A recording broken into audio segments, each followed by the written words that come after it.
नमस्कार मित्राणि शुभसन्ध्या।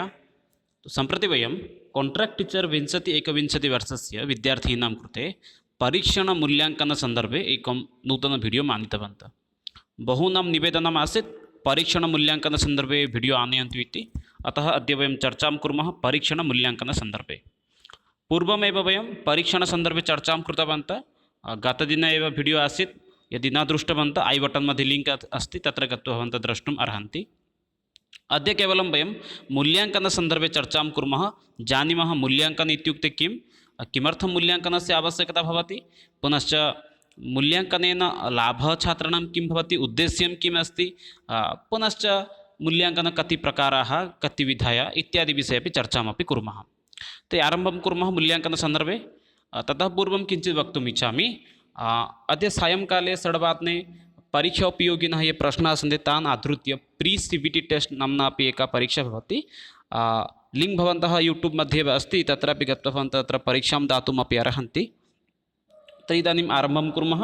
यदि भवन्तः संस्कृतशिक्षणविधिसन्दर्भे यदि कुत्रचित् संशयः अस्ति तर्हि भवन्तः स्वस्य मतं कामेण्ट् बाक्स् मध्ये स्थापयन्तु। यदि कश्चन प्रश्नः अस्ति चेदपि प्रश्नमपि स्थापयन्तु। वयं प्रश्नानां समाधानम् अवश्यं परश्वः कृत्वा एव तद् आधारीकृत्य प्रश्नान् आधारीकृत्य एक वीडियो विनिर्म्य एव स्थापयामः। ते आरम्भं कुर्मः। मूल्याङ्कनसन्दर्भे चर्चां कुर्मः। जानीमः मूल्याङ्कनम् इत्युक्ते किं। परीक्षणविषये तु ज्ञातवन्तः। परीक्षणं तु छात्राणां ज्ञानात्मक तेषां ज्ञानविषये ज्ञातुमेव परीक्षा भवति।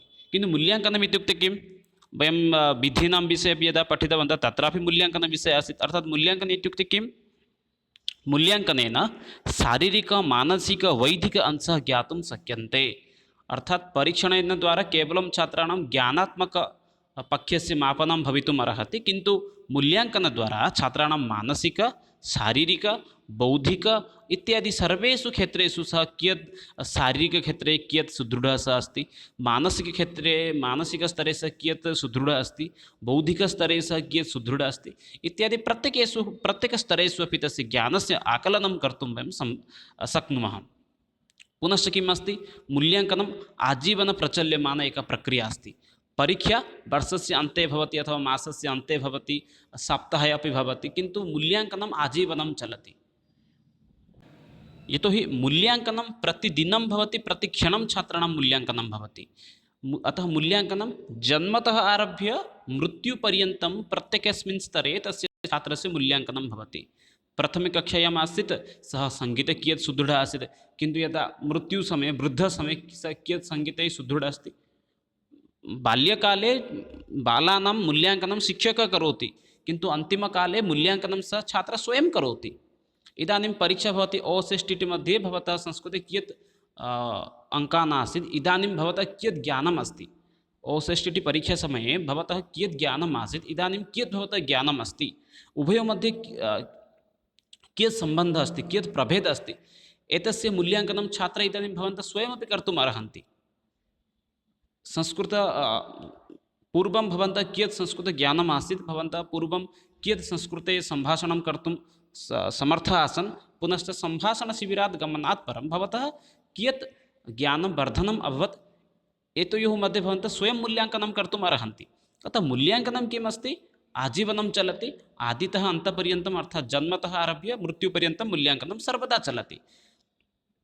शिक्षाक्षेत्रे अस्य मूल्याङ्कनं कथं भवति, अध्यापकानां शिक्षणे कियत् सफलं जातम्, अर्थात् ये अध्यापकाः आसन् ते वर्षं पाठितवन्तः छात्रान्, किन्तु वर्षस्य अन्ते ते कियत् सफलतां प्राप्तवन्तः, तेषां कक्षायाः छात्राः कियत् अधिकं पठन्ति। गतवर्षे कस्यचित् छात्रस्य संस्कृते 100तः 55 अङ्कान् आनीतवान् आसीत्, किन्तु ऐसमः तस्य छात्रस्य विकासः अभवत् अथवा न अभवत्, सः दृष्ट्वा लिखितवान्।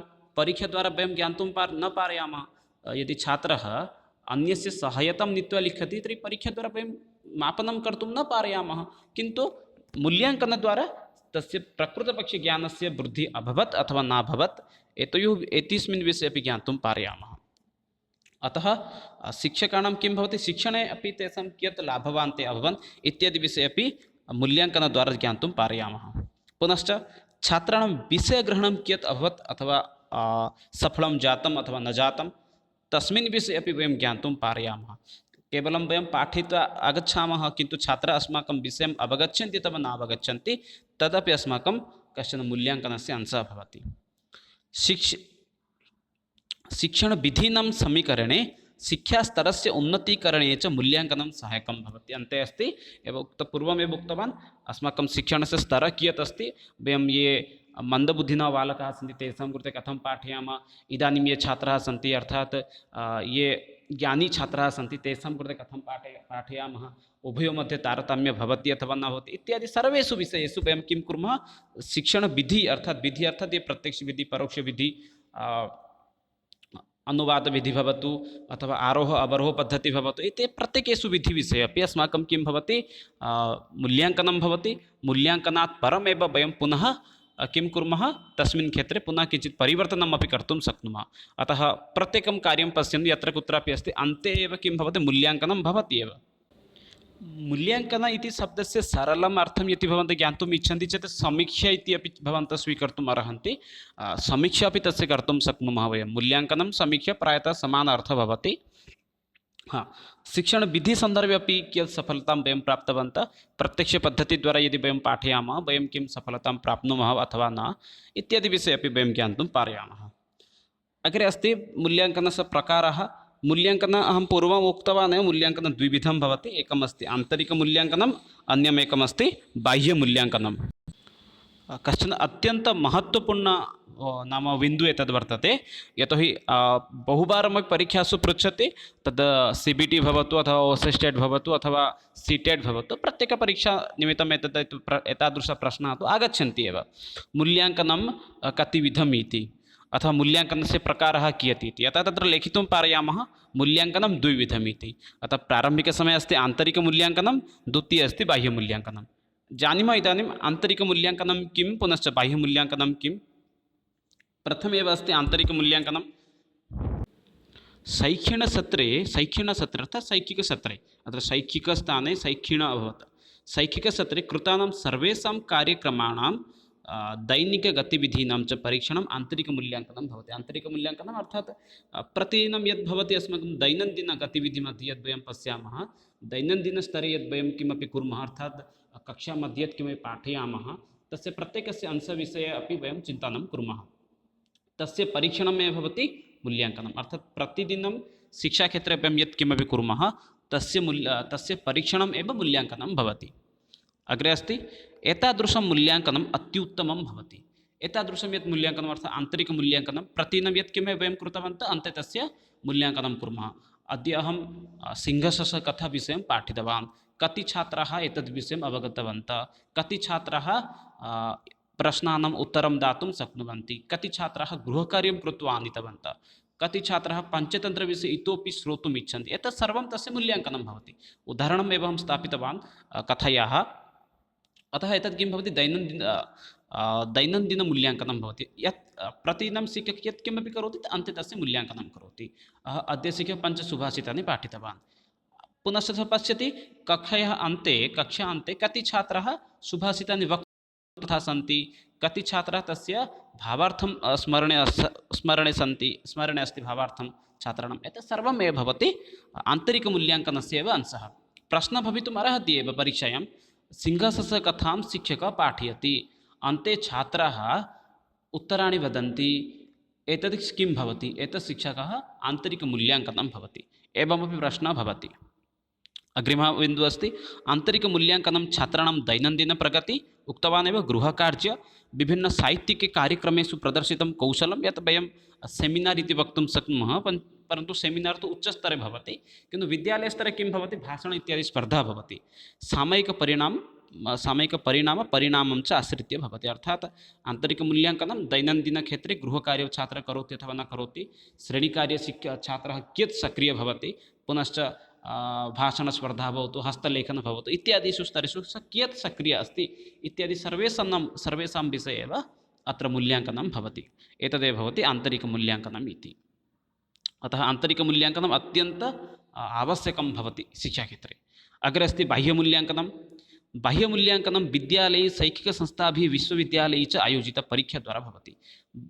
एतत्तु आसीत् आन्तरिकमूल्याङ्कनं। किन्तु बाह्यमूल्याङ्कनं कुत्र भवति? आन्तरिकमूल्याङ्कनं विद्यालयस्तरे महाविद्यालयस्तरे पर्यन्तं भवितुम् अर्हति, किन्तु बाह्यमूल्याङ्कनं कुत्र भवति? न बाह्यमूल्याङ्कनं शैक्षिकसंस्थाभिः पुनश्च विश्वविद्यालये च आयोजितं भवति। एताः संस्थाः किं कुर्वन्ति? बाह्यमूल्याङ्कननिमित्तं व्यवस्थां कुर्वन्ति। तत्र किं भवति? एतासु परीक्षासु छात्रेभ्यः लिखितानाम् उत्तराणां कृतस्य कार्यस्य आधारेण अङ्कानां वितरणं कथ्यते। अर्थात् अत्र छात्रः यत् किमपि लिख्यति, लेखनं करोति, तद् आधारेण एव किं भवति? प्रमाणपत्रं भवतु, यत्किमपि प्रदानं भवति। सामान्यरूपेण वक्तुं शक्नुमः, अस्माकं संस्कृतक्षेत्रे यद् भवति, वाग्वर्धिनी भवतु, सङ्गोष्ठी भवतु, एतत् सर्वं तु विद्यालयस्तरे न भवति। विद्यालयस्तरे भाषणस्पर्धा भवति, किन्तु तदेव किञ्चित् बृहत् रूपेण भवति विश्वविद्यालयस्तरे शैक्षिकसंस्थासु भवति। तत्र किं भवति? वाग्वर्धिनी, सङ्गोष्ठी इत्यादि नाम्ना तत्र परिचिता भवति। अतः अत्र किं भवति? बाह्यमूल्याङ्कनं भवति। तत्र छात्रः कियत् अधीतवान्, तस्य ज्ञानं कियत् अस्ति इत्यादि सर्वं विषयं तत्र ते निर्धारणं कुर्वन्ति। अतः एतत् कुत्र भवति? बाह्यमूल्याङ्कनं विद्यालयस्तर अपेक्षया अत्र कुत्र भवति? विश्वविद्यालयस्तरे भवति। विभिन्न उपकरणानि सन्ति एव तत्र। फिजिकल् मूल्याङ्कनं ते कर्तुम् अर्हन्ति। सः प्रथमवारं यदा धावनं करोति, कियत् समयाभ्यन्तरे गच्छति, द्वितीयवारं यदा करोति, कियत् समयाभ्यन्तरे गच्छति, अन्ते मूल्याङ्कनं करोति। सः जातीयप्रतियोगितां प्रति गन्तुं समर्थः अस्ति वा नास्ति, एतत् सर्वं बाह्यमूल्याङ्कनस्य एव अङ्गः भवति एव। अतः मूल्याङ्कनस्य कश्चन इतोपि मुख्य अंशः अस्ति, तद् भवति बाह्यमूल्याङ्कनम्। आशा करोमि भवन्तः मूल्याङ्कन अर्थात् आन्तरिकमूल्याङ्कनं पुनश्च बाह्यमूल्याङ्कनमध्ये प्रभेदं ज्ञातवन्तः इति। अग्रे गच्छामः। मूल्याङ्कनस्य उद्देश्यानि कानि कानि सन्ति, किमर्थं मूल्याङ्कनस्य आवश्यकता शिक्षाक्षेत्रे अभवत्, इदानीं तत् जानीमः। अनन्तरं साधनानि विषये अपि चर्चां कुर्मः। मूल्याङ्कनस्य उद्देश्यं किम् आसीत्? छात्राणां बुद्धिसङ्ख्यानुगुणं विभाजनं। प्रत्येकस्य बिन्दुविषये किञ्चित् स्पष्टतां करोमि। प्रथमबिन्दुः अस्ति बुद्धि अनुगुणं विभाजनं। चिन्तयन्तु, कक्षायाम् अस्माकं यत् अस्ति RT 2009 नियमानुसारं तत्र एकस्यां कक्षायां कियत् छात्राः भवेन्? नाम अधिकाधिक 40 छात्राः भवेन्। अतः छात्राणां तत्रापि किं भवति? मूल्याङ्कनं भवति। ये छात्राः सम्यक् रूपेण पठितुम् अर्हन्ति, अथवा येषां नाम सङ्गीतक्षेत्रे किञ्चित् दक्षता अस्ति, अथवा अन्य भिन्नभिन्नस्तरेषु दक्षता अस्ति, तेषाम् एकं भिन्नगणः भवति। इतोपि एकम् उदाहरणं प्रदानम् अत्र करोमि। वयं प्रायतः यदि उत्कलीयविश्वविद्यालयान् पश्यामः, तत्र किं भवति? संस्कृत-हिन्दी-छात्रान् दृष्ट्वा तत्र मूल्याङ्कनं कुर्वन्ति। ये संस्कृतछात्राः सन्ति तेषां विभाजनं भवति, ये हिन्दीछात्राः सन्ति तेषाम् अन्यगणः भवति। अर्थात् किं भवति? अत्र छात्र अनुगुणं बुद्धि तेषां ज्ञानानुगुणम् एतस्य विभाजनम् अपि भवति। अग्रे अस्ति छात्राणाम् अभिरुचि अनुगुणं वृत्तिग्रहणे पथप्रदर्शनं। प्रायतः वयं पश्यामः, ये केपि अस्माकम् उत्कलीयस्तरे सन्ति ते सर्वे किं कुर्वन्ति? 10वीं समाप्तम् अग्रे ITI प्रवेशं कुर्वन्ति, केचन +2 मध्ये प्रवेशं कुर्वन्ति, विकल्पः नास्ति एव। किन्तु मूल्याङ्कनद्वारा किं भवितुम् अर्हति? मूल्याङ्कनमध्ये वयं पश्यामः छात्रस्य रुचिः कुत्र अस्ति। सः सैन्स् पठितुम् इच्छति, अथवा कामर्स् पठितुम् इच्छति, अथवा IT मध्ये गन्तुम् इच्छति, अथवा आर्ट्स् पठितुम् इच्छति, तस्य रुचिः कुत्र अस्ति? तस्य रुचिः यदि तकनीकी क्षेत्रे अस्ति, टेक्नालजि क्षेत्रे अस्ति, तर्हि तस्य प्रवेशः ITI मध्ये भवतु।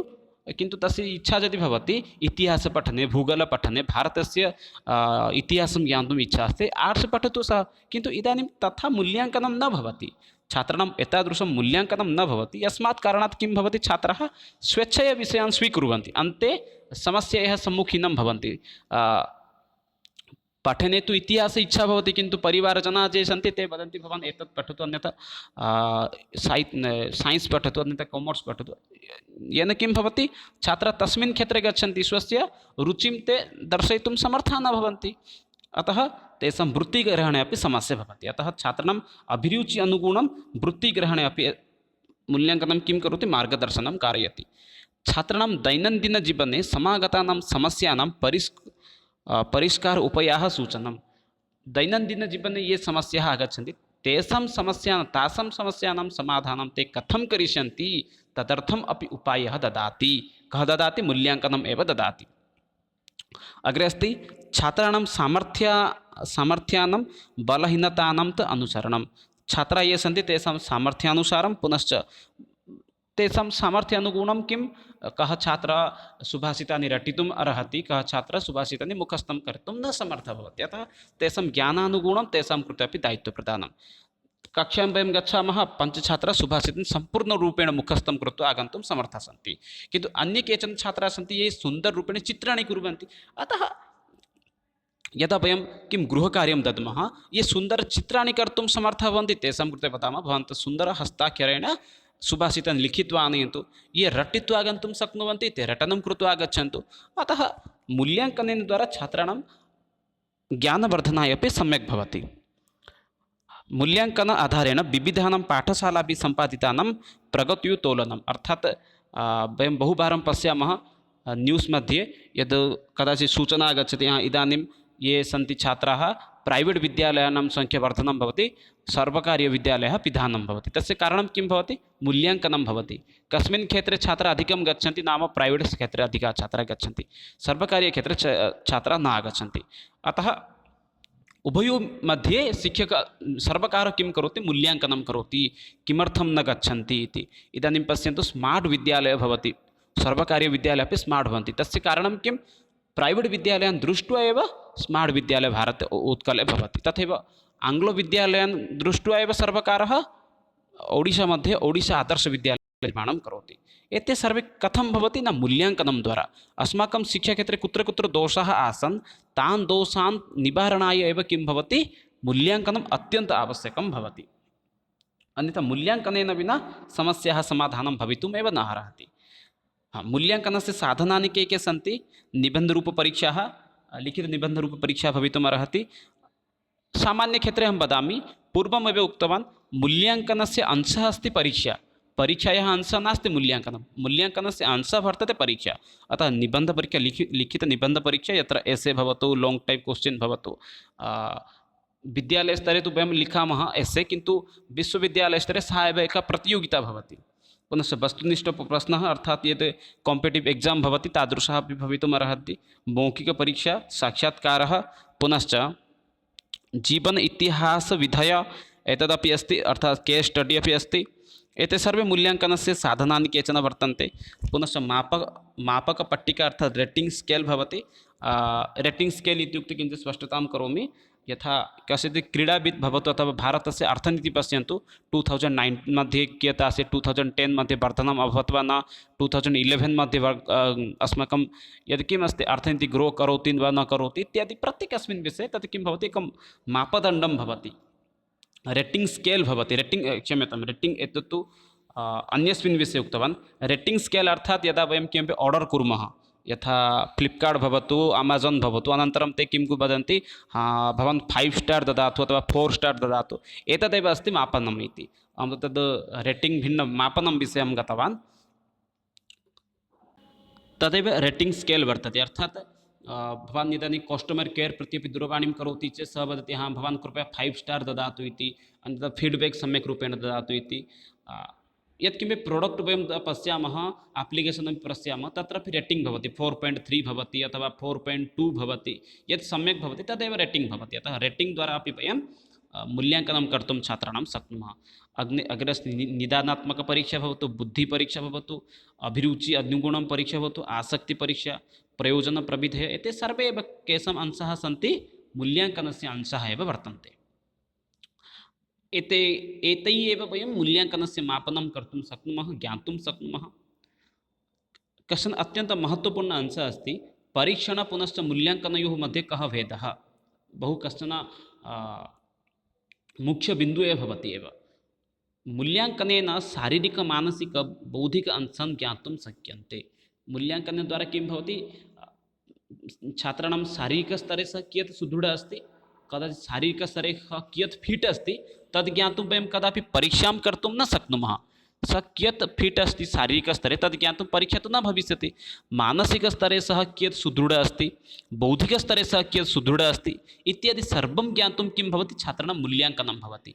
मूल्याङ्कनम् अर्थात् यथा प्रोडक्ट् मोबैल् यदा वयं क्रयं कुर्मः तदा किं भवति बेट्रि केपासिटि कियत् अस्ति बेट्रि केपासिटि 4.2 अस्ति इति पश्यामः पुनश्च पश्यामः हेङ्ग् भवति अथवा न भवति इत्यादि डिस्प्ले एतस्य कथमस्ति इत्यादि सर्वेस्मिन् विषये किं भवति रेटिङ्ग् भवति अतः तदनुगुणं सः शारीरिकस्तरे कियत् सुदृढः अस्ति वा नास्ति मानसिकस्तरे सः सुदृढः अस्ति अथवा नास्ति एतत् सर्वं किं भवति रेटिङ्ग् एव भवति अतः मूल्याङ्कनद्वारा छात्रस्य एतेषु सर्वेषु विषयेषु वयं ज्ञातुं पारयामः परीक्षणेन अंशतया छात्रस्य व्यक्तित्वं मापयितुं शक्यते परीक्षणं कुर्मः परीक्षणमध्ये किं भवति छात्रस्य सामान्यरूपेण ये प्रश्नाः वयं पृच्छामः तान् प्रश्नान् एव सः उत्तरं ददाति अतः अनेन छात्राणां सामान्यपरीक्षणं भवति पूर्णरूपेण तस्य व्यक्तित्वं मापयितुं वयं न शक्नुमः हा परीक्षा अस्ति अतः किं भवति सः उत्तमरूपेण व्यवहारं करिष्यति कदाचित् यथापि B.Ed मध्ये भवति परीक्षा अस्ति अतः छात्राः उत्तमं व्यवहारं कुर्वन्ति किन्तु परीक्षायाः अन्ते ते सम्यक् व्यवहारं न कुर्वन्ति अतः आवर्षं छात्राणां किं भवति मूल्याङ्कनं भवति मूल्याङ्कने ते पश्यन्ति छात्रः संस्कृतभाषया व्यवहारं करोति अथवा न करोति छात्रः संस्कृतेन स्वस्य अन्यत्र व्यवहारं करोति अथवा न करोति अन्यैः साकं तस्य व्यवहारः कीदृशः अस्ति शिक्षकैः साकं तस्य व्यवहारः कीदृशः अस्ति तस्य कार्यदक्षता कियत् अस्ति इत्यादि सर्वेषु विषयेषु सः किं करोति मापनम् एव करोति अतः मूल्याङ्कनं किं भवति आवर्षं चलति मूल्याङ्कने छात्र पूर्णतया व्यक्तित्वं मापयितुं शक्यते परीक्षणेन मूल्याङ्कनं लिखितमौखिक उभयपरीक्षाद्वारा अनयोः मध्ये मापयितुमेव शक्नुमः वयम् अर्थात् परीक्षणं द्विविधमपि पूर्वम् उक्तवान् लिखितमौखिकपरीक्षाद्वारा एव वयं छात्राणां ज्ञानस्य आकलनं कर्तुं शक्नुमः किन्तु मूल्याङ्कनं द्वारा तस्य सम्पूर्णजीवनवृत्तान्तम् अपि वयं ज्ञातुं पारयामः सः कियत् सुदृढः अस्ति कियत् सः सम्यक् कार्यं करोति इत्यादि सर्वेषु विषयेषु वयं ज्ञातुं पारयामः अतः मूल्याङ्कनमपि तथैव अत्यावश्यकम् अस्ति यावत् शिक्षणस्य आवश्यकता अस्ति एतावदेव आसीत् एव मूल्याङ्कन पुनश्च परीक्षणमध्ये प्रभेदविषये प्रश्नः अस्ति मूल्याङ्कनं कतिविधम् अयं प्रश्नः 2016 मध्ये एव आसीत् 16 मध्ये प्रश्नः आसीत् मूल्याङ्कनं कतिविधम् इति वक्तुं शक्नुमः मूल्याङ्कनं द्विविधम् आन्तरिकमूल्याङ्कनं बाह्यमूल्याङ्कनम् इति आन्तरिकमूल्याङ्कनं विद्यालयस्तरे चलति बाह्यमूल्याङ्कनं विश्वविद्यालयशैक्षिकसंस्थासु एव भवति अग्रिमः प्रश्नः संस्कृतभाषायां मूल्याङ्कनस्य महत्त्वम् अस्ति किमर्थमस्ति छात्राणां प्रगतेः ज्ञानविषये ज्ञातुम् उद्देश्यानां प्राप्तिनिमित्तं सहायक व्यक्तिगतमार्गदर्शने सहायकः तदर्थम् अथ उपरोक्तो सर्वे अत्र समुचितविकल्पः भवति मूल्याङ्कनेन वयं छात्राणां प्रगतिविषये ज्ञानं प्राप्तुं शक्नुमः द्वितीये उद्देश्यानां प्राप्तिनिमित्तमपि सहायकः भवति मूल्याङ्कनं पुनश्च व्यक्तिगतमार्गदर्शने अपि सहायकं भवति अतः उपरोक्तो सर्वे एव अत्र सम्यक् उत्तरं भवति तर्हि एतदेव आसीत् मूल्याङ्कनसन्दर्भे ये विषयाः तान् अत्र अहं चर्चामपि कृतवान् पुनश्च वयं मित्राणि पुनः 8:00 सम्भवति चेत् मिलामः तत्र वयं पेपर् 1 सम्बन्धीय कमपि विषयं चर्चां कुर्मः अन्यथा अन्ये केऽपि विषयाः सन्ति संस्कृतशिक्षणसम्बन्धी अथवा कवीनां सन्दर्भे अपि तत्र चर्चां कुर्मः एतावत् अहं विरमामि पुनः मिलामः जयतु भारतं वदतु संस्कृतं वन्दे मातरं धन्यवादः।